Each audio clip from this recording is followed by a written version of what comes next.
Perkenalkan, saya Desi Ramadhani dengan NIM 190304071, Prodi Manajemen Reguler. Baiklah, kali ini saya akan memenuhi tugas dari Manajemen Pemasaran dan Wirausaha 2.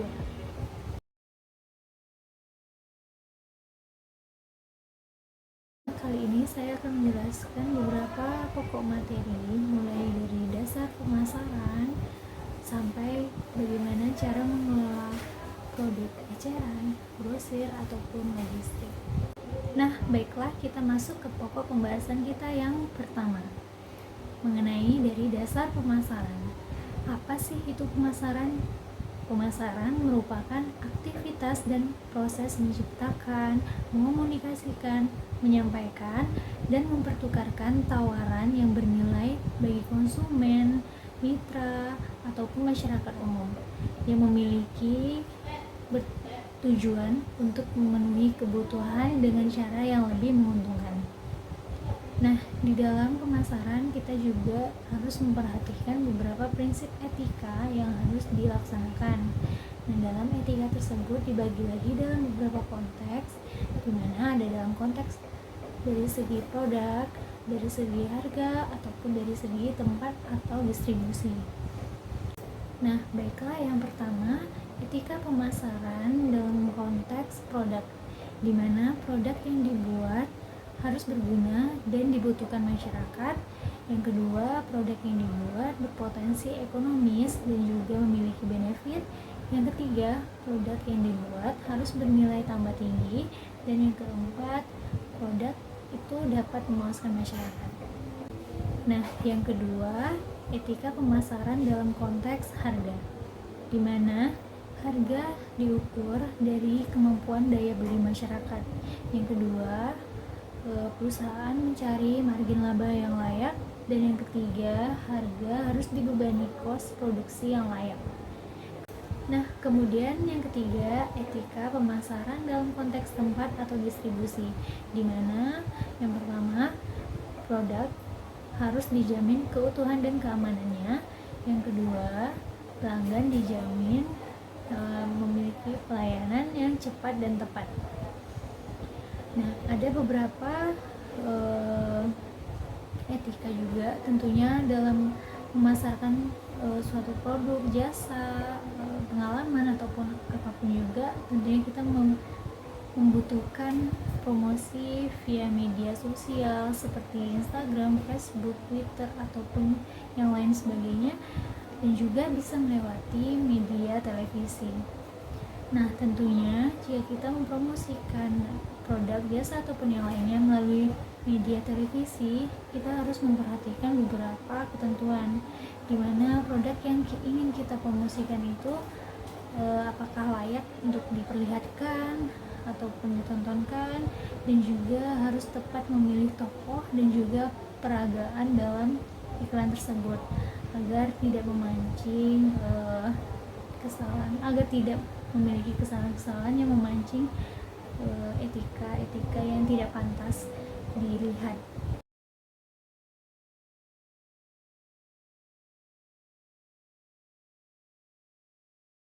Nah, pokok pembahasan kita selanjutnya mengenai bagaimana cara menghadapi pesaing. Pesaing tentunya akan ada di setiap perbisnisan. Nah, bagaimana cara kita untuk menghadapi pesaing tersebut? Sebagai perusahaan ataupun orang yang memiliki bisnis di dunia produk, jasa, ataupun pengalaman ataupun properti, tentunya kita harus berpikir menciptakan apa aja yang memang harus mempertahankan nilai di hadapan konsumen. Bagaimana supaya produk kita tetap dipakai dan juga disukai oleh masyarakat.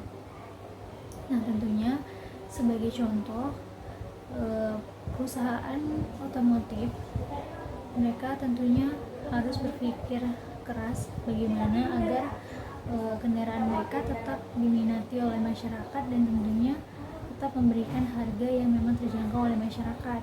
Apalagi dengan keadaan zaman sekarang yang banyaknya pengeluaran jenis merek-merek brand-brand yang baru terjangkau tetapi kualitasnya terbaik.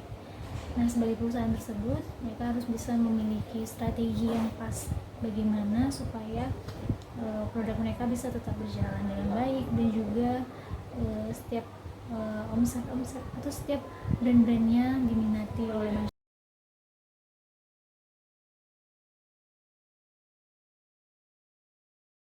Nah, kemudian pokok pembahasan kita mengenai membangun merek yang kuat dan mengelola komunikasi pribadi yang baik.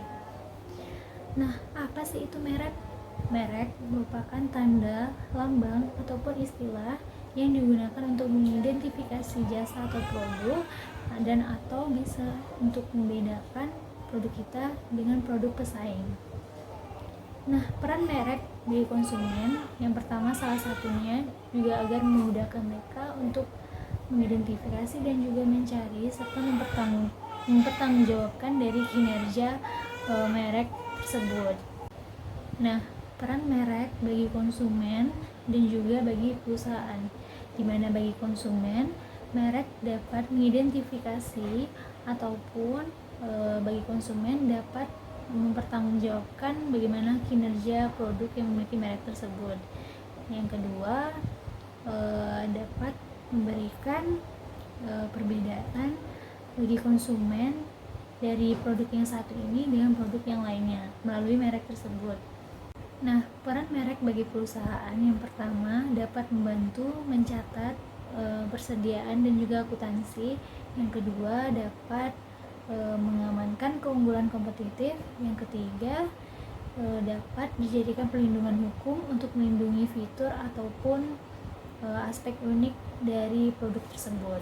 Nah, elemen-elemen dalam pemilihan merek tentunya yang pertama harus bisa diingat, harus bisa dimengerti, terus dapat dilindungi, dan juga tentunya memiliki ciri khas tersendiri agar merek tersebut tidak gampang ditiru oleh pihak pesaing, pihak-pihak peniru yang lain. Nah, kemudian pembahasan kita yang selanjutnya bagaimana mengolah komunikasi pribadi, yaitu ada beberapa cara, ada 4 cara. Yang pertama, pemasaran secara langsung. Apa sih pemasaran secara langsung? Pemasaran secara langsung atau direct marketing merupakan suatu cara yang dilakukan oleh perusahaan di mana perusahaan ingin menjalin komunikasi secara langsung kepada konsumen. Strategi ini dianggap efektif karena dapat menciptakan interaksi dan juga membuat database pelanggan yang dapat dilakukan melalui fitur-fitur media guna mendorong promosi tersebut. Nah, saluran yang bisa digunakan yang pertama surat langsung, yang kedua pemasaran katalog, yang ketiga telemarketing, yang keempat TV interaktif, situs web ataupun seperti mobile, seperti aplikasi bergerak lainnya. Nah, dalam yang kedua yaitu pemasaran melalui mulut ke mulut. Nah, tentunya ini lebih efektif juga karena ini dapat diterima secara langsung oleh masyarakat juga bagaimana dapat informasi yang baiknya ataupun yang buruknya. Nah, yang ketiga pemasaran melalui situs internet. Nah, tentunya itu melalui Instagram, melalui Facebook, Twitter ataupun yang lainnya. Nah, kemudian yang keempat menempatkan iklan dan promosi online, yaitu dapat berupa iklan dengan pencarian berbayar. Yang kedua dapat berupa iklan dengan berbayar per klik. Nah, itu juga dapat dilakukan, itu juga cukup efektif.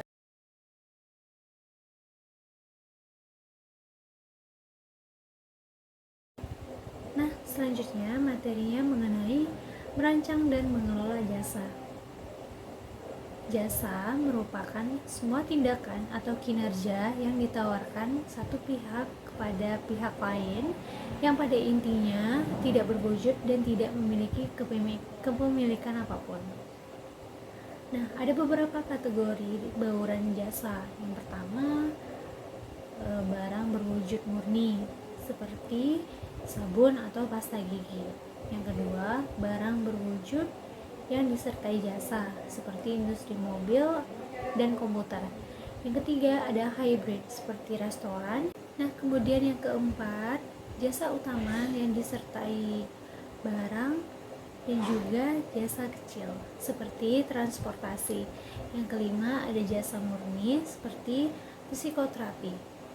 Nah, ada beberapa karakteristik dari bauran jasa. Yang pertama, tidak berwujud. Yang kedua, tidak dapat dipisahkan. Yang ketiga, bervariasi. Yang keempat, dapat musnah. Nah, perusahaan jasa juga memiliki beberapa pemasaran holistik dalam memasarkan jasanya. Yang pertama, ada pemasaran eksternal, yaitu meliputi pekerjaan persiapan, penetapan harga, dan juga promosi normal jasa. Yang kedua, adanya pemasaran internal, yaitu meliputi pelayanan dan juga pelatihan untuk memberikan pelayanan terbaik pada karyawan. Yang ketiga, yaitu pemasaran interaktif, yaitu meliputi di mana menggambarkan keahlian dari karyawan untuk dapat melayani klien. Nah, ada beberapa contoh praktik terbaik dalam penetapan manajemen kualitas jasa. Seperti contoh perusahaan Pizza Hut. Mereka memberikan keluhan terbaik bagi pelanggannya, di mana setiap pelanggan bisa menghubungi nomor yang telah mereka cetak di setiap kotak pizza. Jadi ketika mereka ingin mengeluh, maka pihak Pizza Hut dapat memberikan voicemail kepada manajer toko, di mana mereka harus menghubungi pelanggan tersebut selama waktu 48 jam dan mereka diharuskan untuk menyelesaikan keluhan pelanggan dalam waktu tersebut.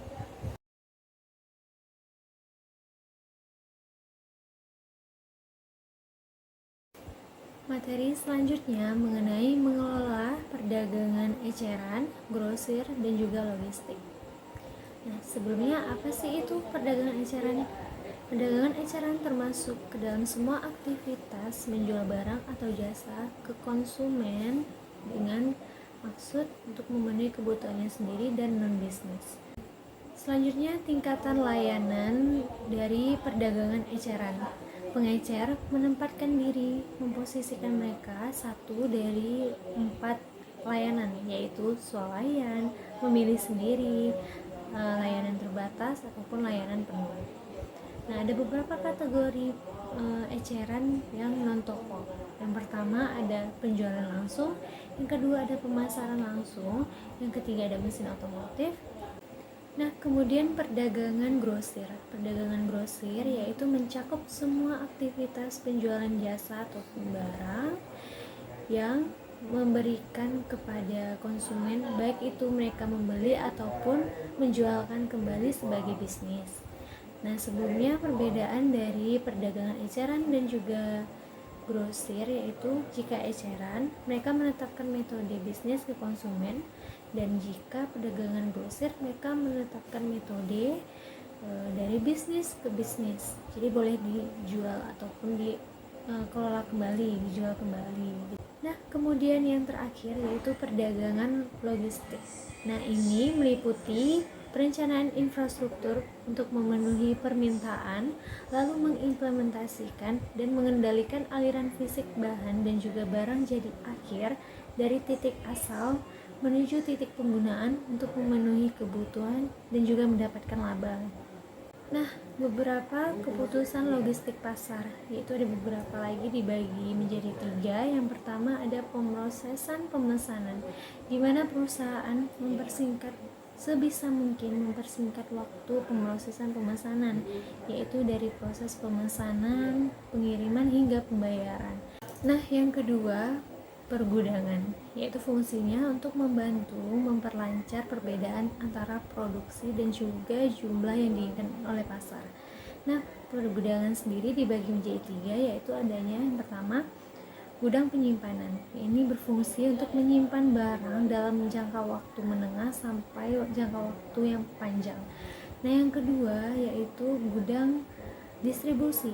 Ini berguna untuk menerima berbagai barang yang diterima dari pemasok guna untuk didistribusikan sesegera mungkin. Nah, yang ketiga adanya gudang otomatis.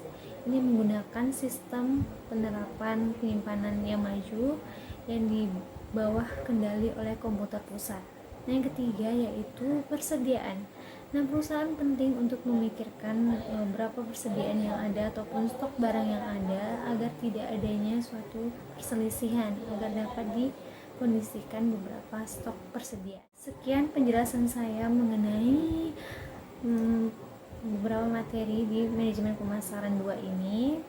Nah, kesimpulan yang dapat saya berikan yaitu setiap bisnis, baik itu usaha ataupun industri, memang harus penting memikirkan bagaimana cara strategi pemasarannya ataupun teknik pemasaran, dan juga kemana sih tujuan-tujuan pemasaran ini dapat diterapkan agar pemasaran dari suatu barang atau jasa tersebut dapat terlaksana dengan baik.